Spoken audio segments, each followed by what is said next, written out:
I was live on the air when the governor's first tweet went out basically announcing that this had happened. The chemical spill in Charleston, but it was like opening up a Pandora's box of issues about water, not just in our state, but nationwide. Water is a prevalent feature in the state of West Virginia.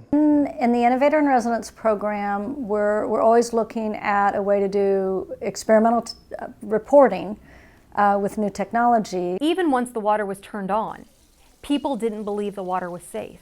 There are some who live in parts of those 9 counties in southern West Virginia who still don't believe their water is safe. How limited our sensor capabilities are when it comes to water.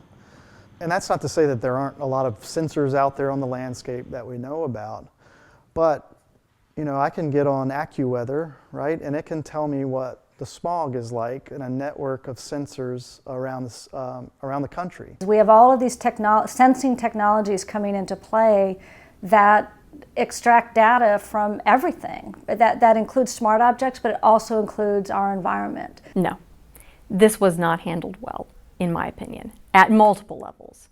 And I think a lot of that had to do with the fact we were in uncharted territory. Some of it, I think, of our own making, some of it not. This was a chemical that we knew about and had been a part of the coal industry and the cleaning process for a number of years, but had not been studied very extensively. So we didn't have a lot of information from the scientific community to start with to know, what are the effects? What are the potential hazards?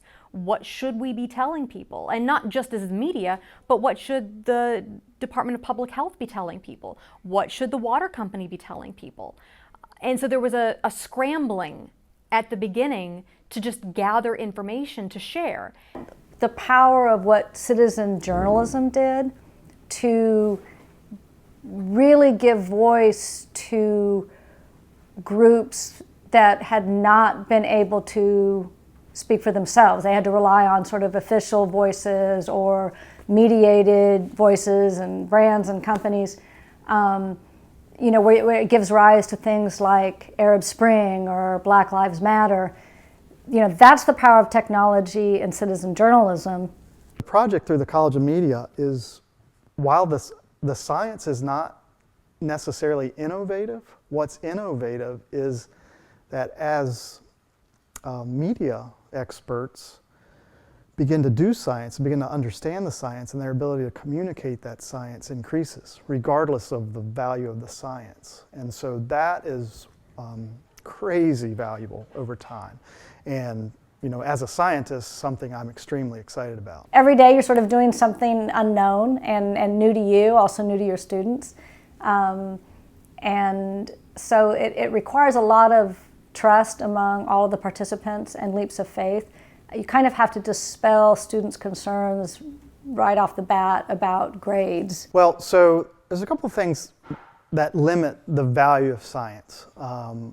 And most notable among those is transferring that information, making that information become part of everyday life. But it also really points the way to the power of some of these emerging technologies, potentially, maybe not now, but in the future, and of community engagement and being part of how we look at water quality and security in our communities. This shows the power of community when it comes to a story like this, because Facebook is in essence an online community, and Twitter in a different sense is also an online community. And these were people all from the same general area, but others who just had an interest in the area, getting information very quickly through a non-traditional sense.